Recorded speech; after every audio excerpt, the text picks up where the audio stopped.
আল্লাহ রাব্বুল আলামিন পরিচয় দেয় আমাদেরকে আল্লাহ কেমনে বানাইলো।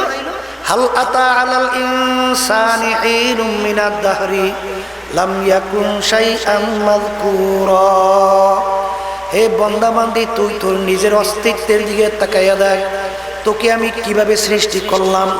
তুই ছিলি এক কাতা নাপাক পানি, তাও আবার আমসাজ ভেজাইল না নাপাক পানি। এর ভিতরে আমি তোকে কিভাবে বানাইলাম, ওই ভেজাল্লা পানির ভিতরে আমি রক্ত দিয়া জমাট তৈরি করলাম, রক্তের ভিতরে গোশত দিয়া জমাট তৈরি করলাম, ওই গোশতের ভিতরে আমি হাড্ডি লাগাইয়া দিলাম। এরপরে তোর মতো এত সুন্দর সুরাতের মানুষ আমি তোর মায়ের পেটের ভিতরে সৃষ্টি করলাম। তখন এই বান্দাবান্দি চিন্তা করবে, আমার মাওলা আমাকে কিভাবে সৃষ্টি করলো।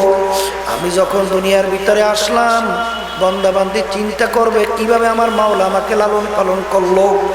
আরে মা আমাকে প্রসব করলো, মাও দুর্বল আমিও দুর্বল, মা আমাকে কোলের পাশে নিয়ে ঘুমায় আছে, ঘুমের মানুষ আধা মরা। ঘুমের ভিতরে মানুষের হাত এদিকে ওদিকে পইরা যায়, বাজান খেয়াল রাখার কোনো কায়দা নাই। আরে বাচ্চা যখন মায়ের পাশে ঘুমাইয়া থাকেন, হাত বাচ্চার মুখের উপরে যদি পইরা যায়, বাচ্চা বলতেও পারে না মাগো হাতখানা সরাইয়া নিয়ে যাও, আমি কিন্তু মইরা গেলাম। তোমার শক্তিও নাই, তুমি হাত দিয়া সরাইয়া দেবা, তখন তোমার কি অবস্থা, তুমি কেমনে বাঁচলা। বাজান রে, আল্লাহ রাব্বুল আলামিন বলে বান্দা বান্দি তুই একটু মাঝে মধ্যে একটু মুরাকাবা কর, তুই কিভাবে বাইচা বড় হইলি। লা তাখুযুহু সিনাতুন ওয়ালা নাওম।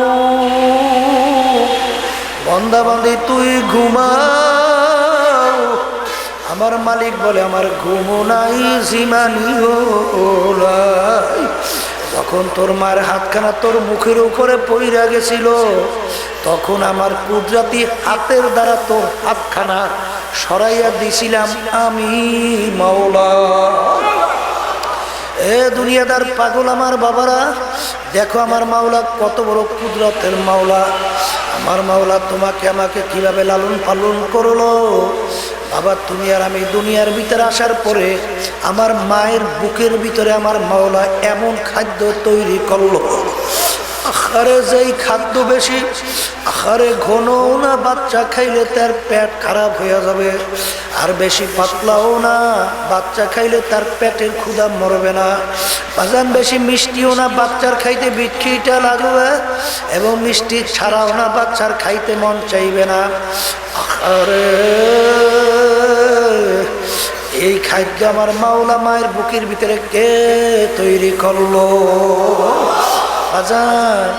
আরে তামাম দুনিয়ার ডাক্তাররা একমত, বাচ্চার জন্য মায়ের বুকের দুধের চেয়ে এত ভিটামিন যুক্ত খাদ্য দুনিয়া তার দ্বিতীয় আবিষ্কার হয় নাই।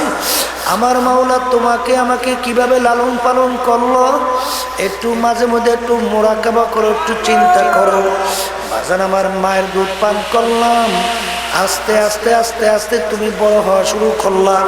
বাজান রে, অনেক সময় দেখা গেল এই সেদিন কেন আমাদের চরমনাইতে একেবারে কোলের একটা বাচ্চা দোতলার থেকে সিঁড়ি দিয়া পইরে গেছে। বাজান গড়াইতে গড়াইতে পড়ছে, দেখি বাচ্চারা একেবারে দিব্যি সুস্থ। আমার কাছে নিয়ে আসলো, আমি চিন্তা করি মাবুদ গো, এতটুকু বাচ্চা দোতলার থেকে গড়াইতে গড়াইতে পড়ছে, ওর হাত পাগুলো একেবারে নরম, একটা হাত পাও তো থাকার কথা ছিল না, কিন্তু একেবারে দিব্যি সুস্থ কিভাবে রইল। এ তো তোমার কুদরত ছাড়া কোনোদিন সম্ভব না। বাজার আপনাদের এই কক্সবাজার চিটাঙে এক বন্যার ভিতরে একটা 2.5 বছরের বাচ্চা, বাজার যখন নাকি বন্যা শুরু হয়ে গেল, ওই বন্যার ভিতরে বাচ্চাটাকে প্রায় 30 মাইল সমুদ্রের ভিতরে নিয়ে গেল। বাজার সমুদ্রের তুফানে তাকে ডুবাইলো, উঠাইলো, চুবাইলো, আবার ধাক্কায় ধাক্কায় নিয়ে আসে আবার সমুদ্রের কিনারে ফালাইয়া রেখে গেল। বাজান রে, কত মানুষ মারা গেল। ওই 2.5 বছরের বাচ্চার কিছু হয় না।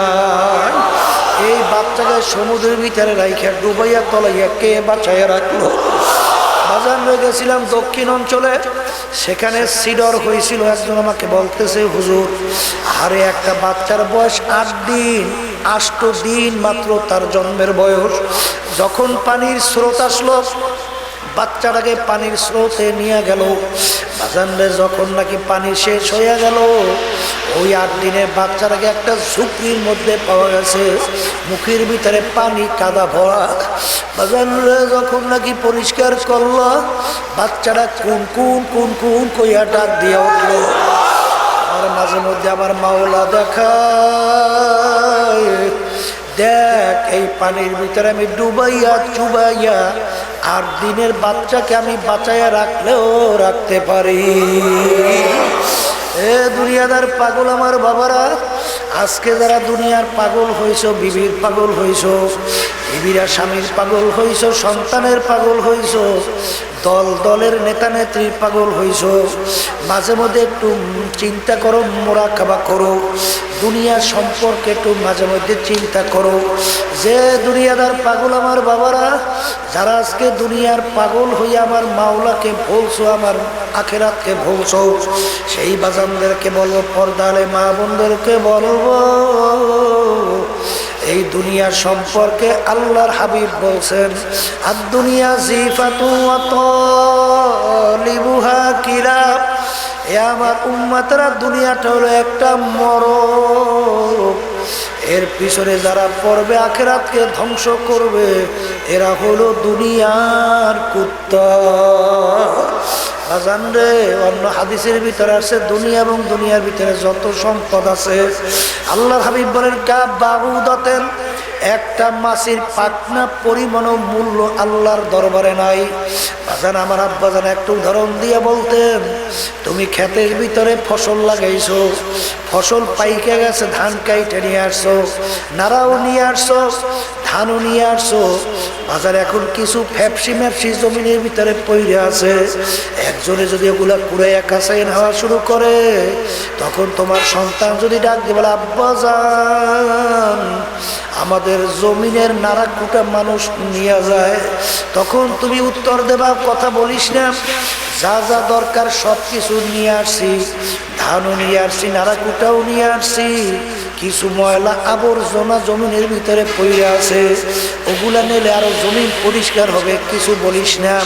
ঠিক বাজান, দুনিয়া এবং দুনিয়ার ভিতরে যত সম্পদ আছে, এক শ্রেণীর মানুষ দেখবা তাদের 5 তলা বিল্ডিং, 10টা 12টা 15টার কোনো অভাব নাই, গাড়ি বাড়ির কোনো অভাব নাই, চিত্ত বিনোদন করতে যাইয়া কোটি কোটি টাকা নষ্ট করতেছে।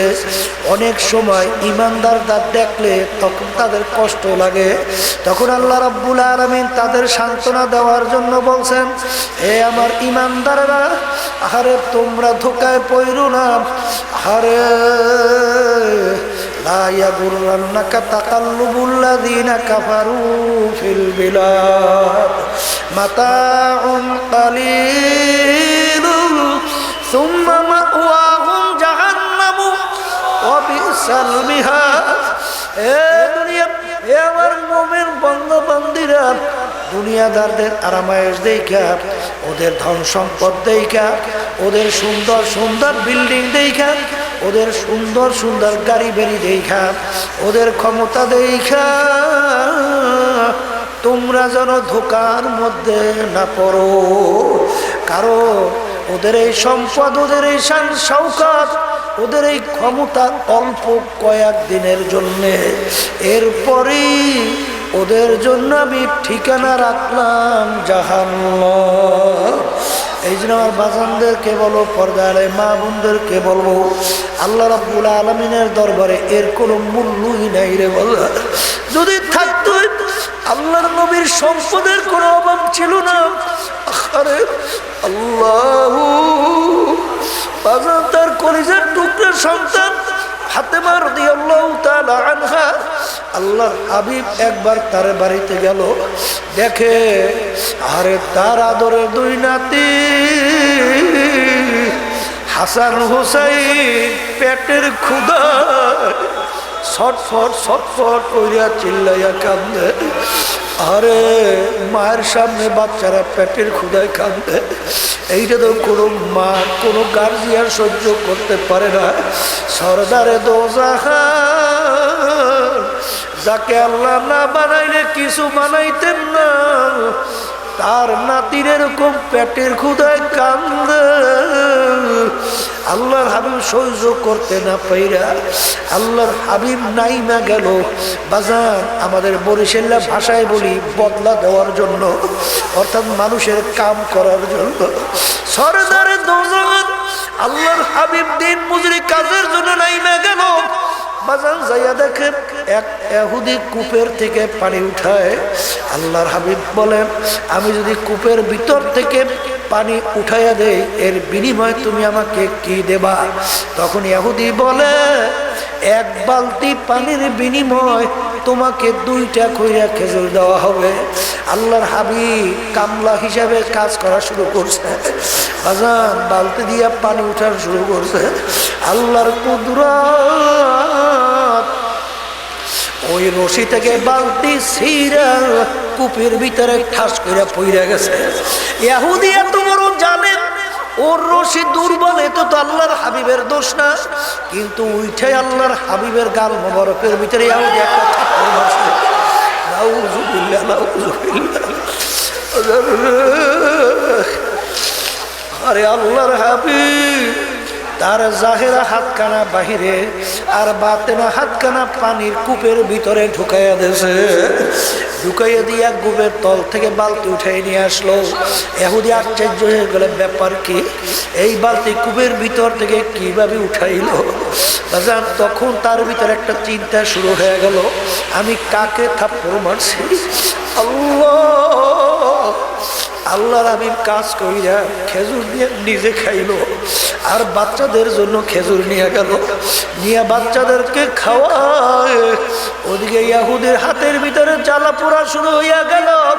কার গাল মোবারকের ভিতরে থাপ্পড় মারছে? বাজান রে, সহ্য করতে না পাইরা ইহুদি একটা কোপ দিয়া তার হাতকে কাইটা ফেলাইলো। এখন হাতের যন্ত্রণা শুরু হয়ে গেছে, কিন্তু তার মনের ভিতরে বিশ্বাস এসে গেছে, এ তো শুনছি মুসলমানদের নবী, আমি একটু যাইয়া দেখি তার কাছে মা পৌঁছাই, এবং আমার হাতটা কাইটা ফেলাইছি, কোনো ব্যবস্থা করা যায় কিনা। তালাশ করতে করতে আল্লাহর হাবিবকে যখন তালাশ করে বের করলো, আল্লাহর হাবিবকে ডাকার পরে আসলো। আল্লাহর হাবিবকে বলেন, আমাকে মাফ করে, আমি তো আপনাকে অন্যায়ভাবে থাপ্পড় মারছি, এই জ্বালা এই বেদনা আমার হাতকে আমি কাইটে ফেলছি, এখন আমার হাতের যন্ত্র, দিকে আপনি মাপ না করলে আমার তো প্রেশার। আল্লাহর হাবিব ওই কাটা হাতটা হাতের মধ্যে লইয়া ওই যেই জায়গায় কাটলো সেই জায়গায় হাত লাগাইয়া দিয়া আল্লাহর হাবিব আঙ্গুল মুবারক দিয়ে একটা টান দিয়া দিল। টানের সঙ্গে সঙ্গে ইহুদির যেই হাত সেই হাত হইয়া গেল। এ দুনিয়াদার পাগল আমার বাবারা, আজকে দুনিয়ার পাগল হইছ, সম্পদের পাগল হইছ। ওদিকে সাহাবায়ে কেরাম ইতিহাস পড়িয়া দেখো কোন সম্পদের পিছনে পাগল হইছ। বাজান তাদের দিলের মধ্যে সম্পদের কিঞ্চিত পরিমাণও কোনো মায়া ছিল না। ওসমান গনি রাদিয়াল্লাহু তাআলা আনহু নামই হলো ধনী ওসমান, গনি মানে ধনী, ওসমান গনি, ধনী ওসমান।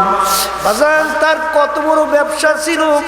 একবার তার মালের বহর আসলো মদিনা থেকে জুলহুলাইফা পর্যন্ত, তার ব্যবসার মালের বহর প্রায় 6 থেকে 7 কিলোমিটার লম্বা।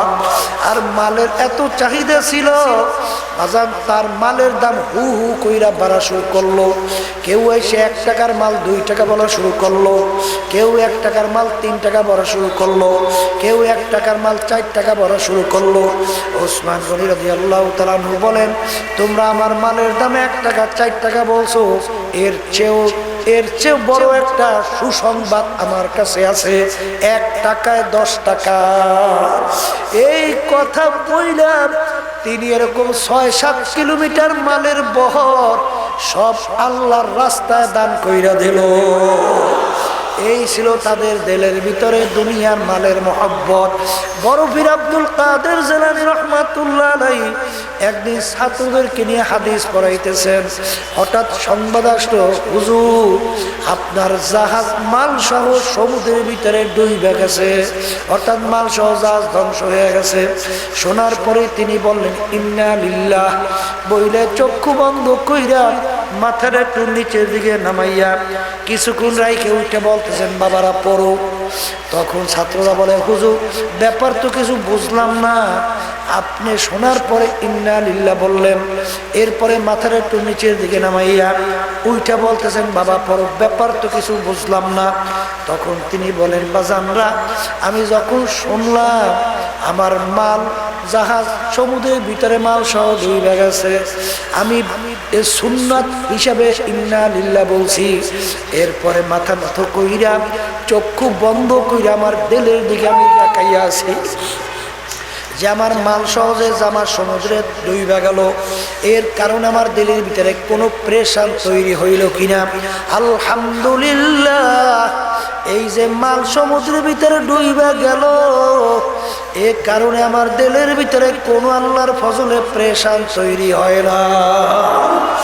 এর নাম হইল বাজান অন্তর থেকে দুনিয়ার মোহাব্বত দূর করা। জোরে বলেন কথা ঠিক না ভাই ঠিক?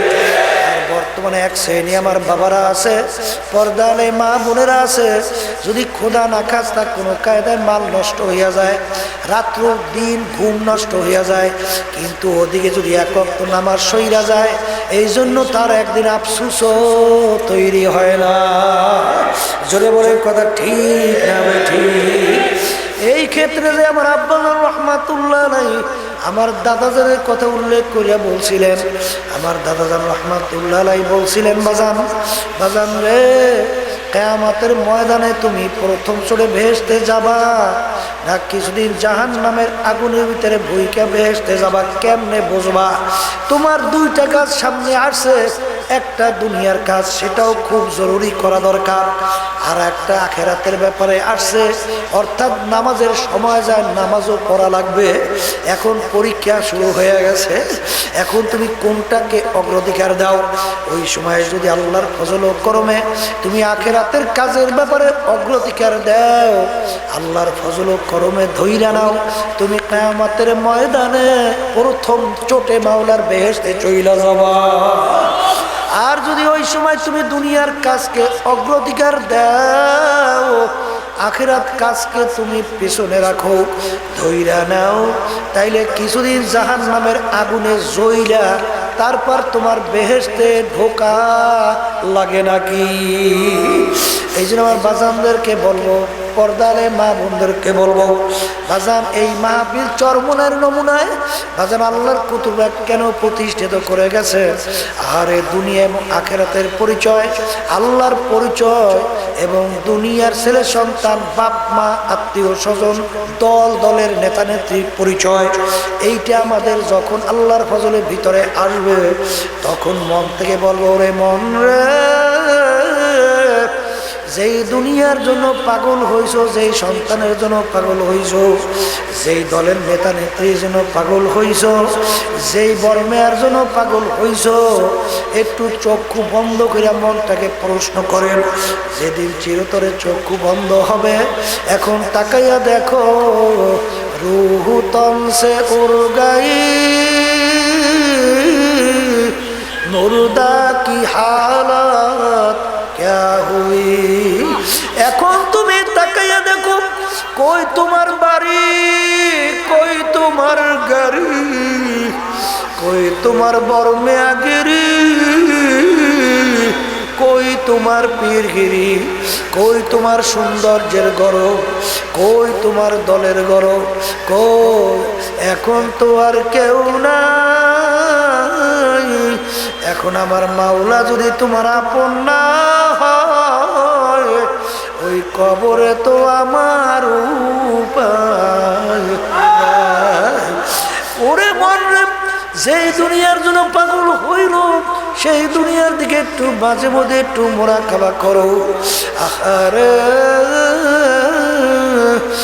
আরে যেই সন্তানের জন্য পাগল হইলাম, বাংলাদেশেও কত পেপার পত্রিকায় মাঝে মধ্যে আসে বাজান। আরে অনেক সন্তান আরে বাপকে মাইরে ফেলাইছে। এক মুরব্বী একদিন আমার সামনে এসে কান্দে আর বলে, হুজুর আমার জন্য একটু দোয়া করে। আমি বলি ব্যাপার কি? করে হুজুর আমি তো বুঝি নাই, আমার সম্পদগুলোকে ছেলে সন্তানকে সব লেখা দিয়া দিছি হুজুর। এখন ছেলে বিবাহ করছে, মেয়ে বিবাহ করছে, এখন আমার খবর নেয় না। এখন আমি না খাইয়া রাস্তায় রাস্তায় ঘুরি,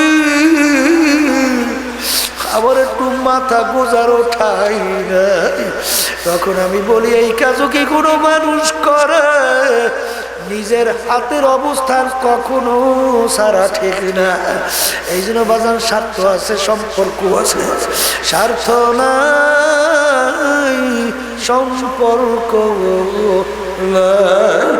এই জন্য আমার বাজানদেরকে বলবো, বাজান দুনিয়া সম্পর্কে একটু মাঝে মধ্যে চিন্তা করো। কোন দুনিয়ার পিছনে পড়ছো?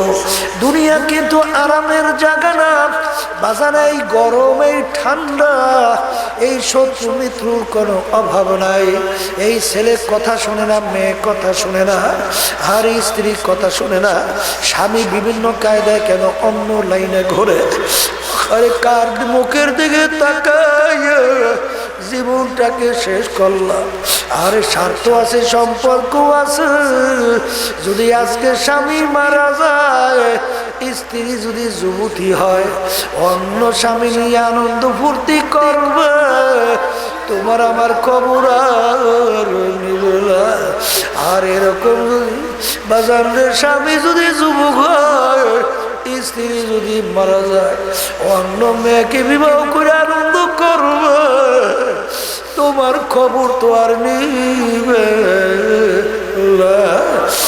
সন্তান যদি আজকে দিনদার না হয়, তোমার কবরের পাশে যে একটু সালাম দেবে, তাও তো বুঝি তোমার কপালে জড়বে না।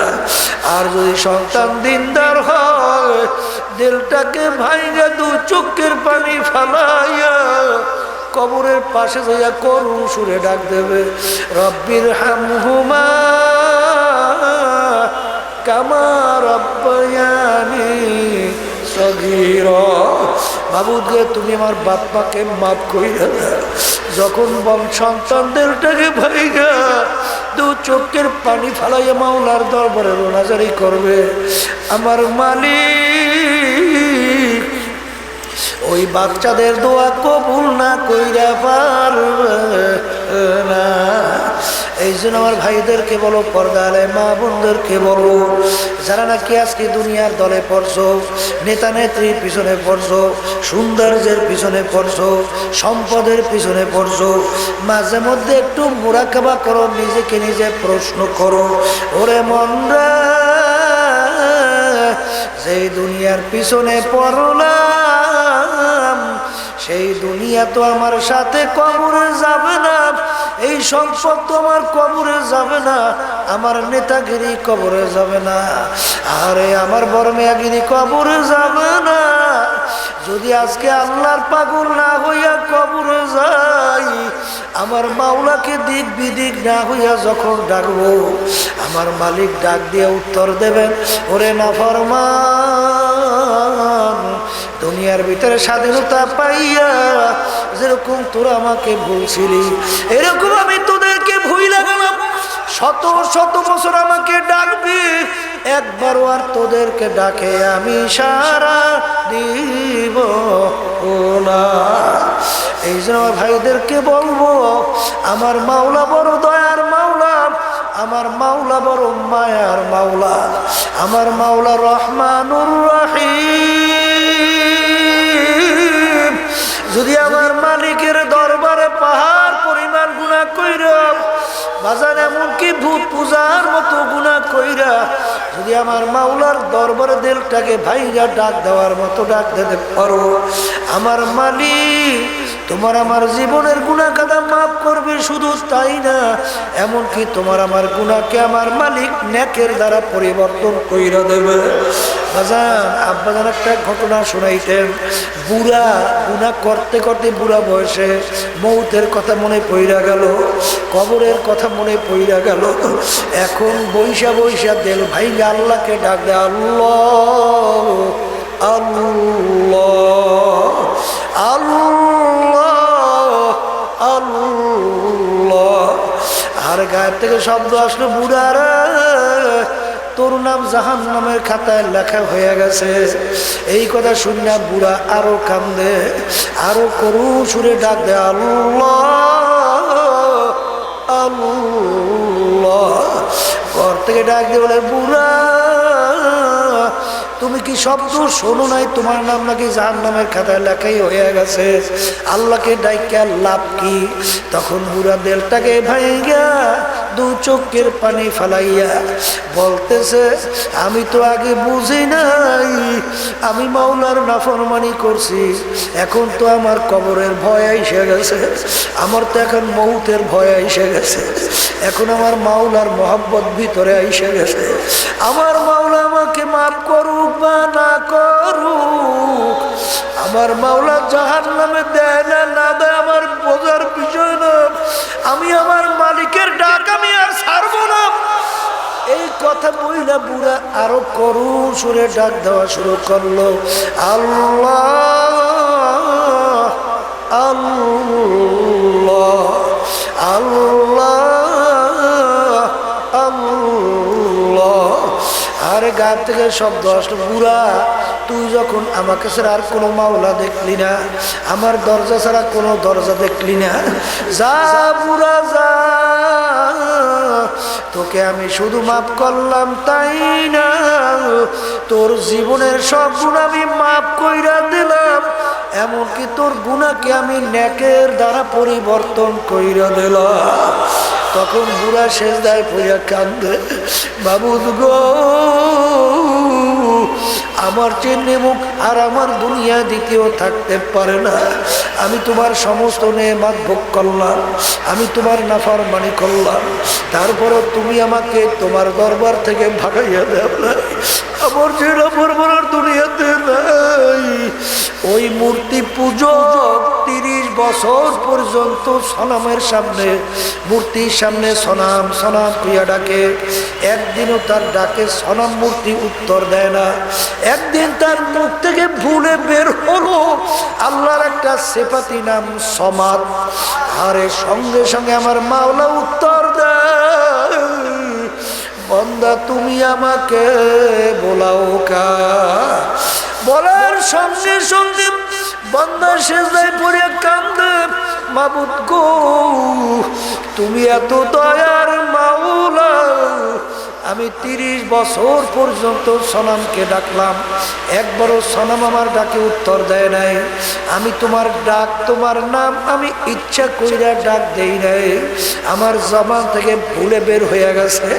তুমি এমন দয়ার মালিক, তুমি সঙ্গে সঙ্গে আমার ডাকে তুমি সাড়া দিলা। আমার চেনে মুখ হারাম দ্বিতীয় আর দুনিয়া থাকতে পারে না। এই জন্য আমার বাজানদেরকে বলো, পর্দারে মা বোনদেরকে বলবো, বাজান যখন এই চরমুনার নমুনার মাহফিল আমার মাওলা নিয়ে আসছে, দিলটাকে একটু ভাইঙ্গা, অন্তরটাকে একটু ভাইঙ্গা আমার মালিককে একটু করুণ সুরে ডাক দেওয়ার মতো ডাক দাও, তাওবার মতো তওবা করো। আর মালিককে ডাক দিয়ে বলো, মালিক তোমার মোহাব্বত আমাদের কলবের ভিতরে বসাইয়া দাও। যদি এরকম মালিকের দরবারে সারেন্ডার হইতে পারো, আমার মালিক তোমাকে আমাকে তার কুদরতি কোলের মধ্যে জায়গা না দিয়া পারবে